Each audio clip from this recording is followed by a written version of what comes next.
भूमिर्दिशश्नोत्रातुम् तदा लोकागुम् अकल्पयन् वेदाहमेतं पुरुषं महान्तम् आदित्यवरणं तमसस्तु भारे सर्वाणि भूतानि विचित्रधीरः नामानि कृत्वा विवदनो यदास्ते ध्याता पुरस्तादिमुदादिआरा चक्रविद्वान् परिचच्यतस्यः तमेवं विद्वानमृत इह भवतिम् नान्यः पन्था अयनाय विद्यते यज्ञेन यज्ञमयजन्त देवाः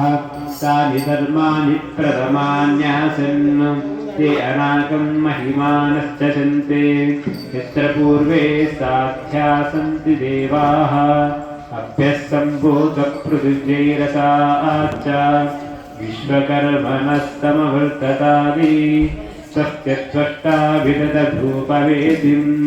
तत्पुरुषस्य विश्वमाधानमध्ये वेदा अवेदं पुरुषं महान्तम् आदित्यवरणं तमसः परस्तात् तमेवं विद्वानमृत इह भवतिम् नान्यः पन्था विद्यते यनायाम् प्रजापतिश्चरति गर्भे अन्तः अजायमानो बहुधा विजायते तस्य धीराः परिजानन्ति योनिम् मरीचीनां पदमिच्छन्ति वेदसः यो देवेभ्यो आतपतिं यो देवानां पुरोहितः पूर्वो यो देवेभ्यो जातः नमो ऋचाय प्रामये ऋचं भ्रामं जनयन्तः देवा अग्रे च तद्ब्रुवन् यस्त्वैगं मनो विद्यात् तस्य देवा असन्वशे पार्श्वे नक्षत्राणि रूपम् अश्विनौ व्याप्तम् इष्टं मनिषाणाम् अमुं मनिषाणाम् सर्वं मनिषाणाम् ॐ तच्चैयोरारुणीमहे घातुं यज्ञपतये धैर्ये स्वस्तिरस्तु नः स्वस्तिर्मानुषेभ्यः ऊर्ध्वं हिरण्यवर्णाम् अरिणीं सुवर्णरजतस्रजाम्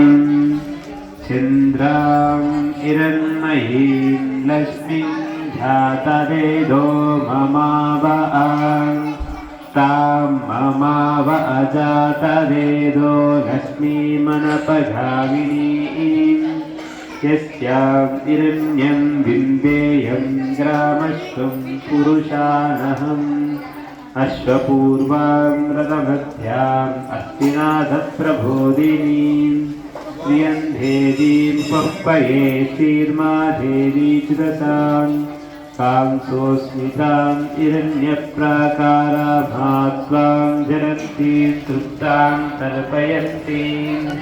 पद्मे स्थितां पद्मवर्णां कालिवोपक्षये श्रीं श्रियं लोके देवदुष्टामुदारां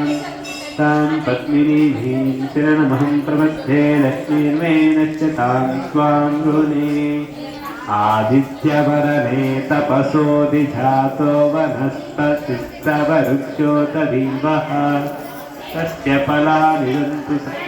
तपसा निदन्तु मायान्तरायाश्च बाह्या अलक्ष्मीः उपेतु मां देवसकत्कीर्तिश्च मनिनाथः नाशयाम्यहम् गन्धद्वारान् दुरादर्शान् नित्यपुष्टाञ्जलिश्रीम् अपूतिमसबुद्धिं चां सर्वान्नदमे गृहाद्गन्धद्वारान् दुरादर्शान् नित्यपुष्टाञ्जलिश्रीम् विवोपह्पये श्रियम् मनसः काममाकूतिं वाचः सत्यवशीमहिं पशूनां रूपमन्यस्य मयि श्रीश्रियतां यशः कर्धवेन प्रजा भूता मे सम्भवकर्ध तन्नो लक्ष्मी प्रचोदयात्। ॐ सद्यो रात्रि व्यख्यदायतिं पुरुद्राधेव्या अक्षभिः विश्वा अधिश्रियो ओद्भितान् पूर्वप्रा अमर्त्य निवतो भ्यो भुक्त्वतः ज्योतिषापादधेतमाः निरुस्वसारमस्कृदोषसम् ॐ त्र्यम्बकै यजामहे सुगन्धिं पुष्टिवर्धनम् उर्वारुकवन्धनात् मृत्योर्मुक्षीयमामृतातुम् ॐ च मे मयच्च मे प्रियञ्च मे नुकामच्च मे कामा च मे सौम्यनसच्च मे भद्रञ्च मे श्रेयश्च मे वसच्च मे यशश्च मे धृतिश्च मे विश्वञ्च मे मा च मे ज्ञातञ्च मे सूच्च मे प्रसूच्च मे शिरञ्च मे लयच्च मृतञ्च मे अमृतञ्च मे यष्मञ्च मे नामायच्च मे जीवातुच्च मे दीर्घायुष्मञ्च मे नावित्रञ्च मे भयञ्च मे शेरञ्च मे सूच्च मे सुदिनञ्च मे ॐ शान्ति शान्ति शान्तिः ॐ नमो भगवते रुद्राय ॐ नमस्ते रुद्रमन्यव उतोत इषवे नमः नमस्ते अस्तु धन्वने बाहुभ्यामुदते नमः यात इषु शिवतमा शिवं बभूवते ननुः शिवा शरभ्याया तवतया नो रुद्रमुरया या ते रुद्रशिवा तनूरघोरा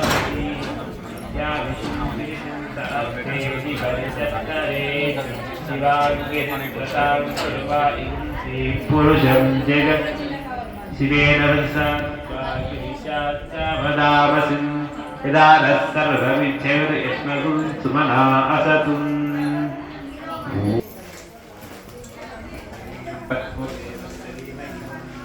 यो न प्रचोदयातुम् ॐ राजाधिराजाय प्रसज्यतायै नमो वयं वै श्रवणाय कुर्महे समत्कामाय मह्यं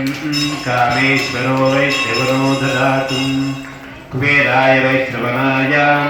महाराजाय नमः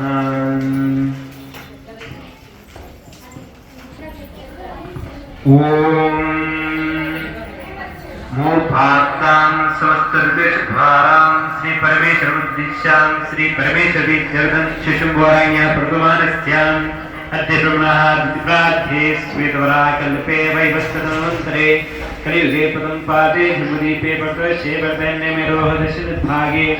श्रीसत्यवायप्रदेशे गोदावरी मध्यप्रदेशे दीपेन ग्रामे लिङ्गं गुट्टे समस्तदेतां हरिहरदशि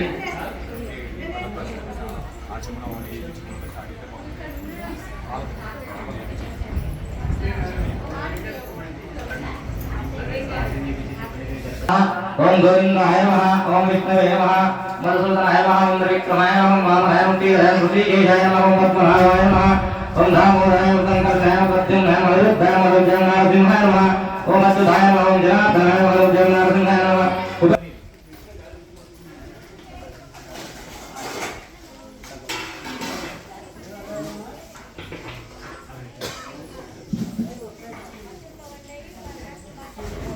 ओम परमेश्वरविद्यं शिशुम्भोराज्ञा प्रथमानस्यामध्यब्रह्मणाधिपराधेश्वराकल्पे वैवस्वतमन्त्रे श्रीवेत्रपादे दीपे पटवर्षे वर्धन्यमेरोदशभागे शिशुवायप्रदेशे नेपेण ग्रामे लिङ्गं गुट्टे समस्तदेतां हरिहरनो गोप्रामगुच्छलसनिन्द्रास्मृतमे च नमानां प्रवशिष्यं सर्वदेशस्य श्रीकोटिनां संश्री दक्षिणायने आषाढमासे शुक्लपक्षे गुरुपूर्णिमायां शुभ्रदो सुभाश्री शुभचित्रे शुभयोगे शुभर्ण एवं शशिविष्टायां शुभदो श्रीमान् श्रीमदगोत्र वैश्यां नाम देश्यां मनसलो बीबी गोत्रादिकोटि गोत्रालु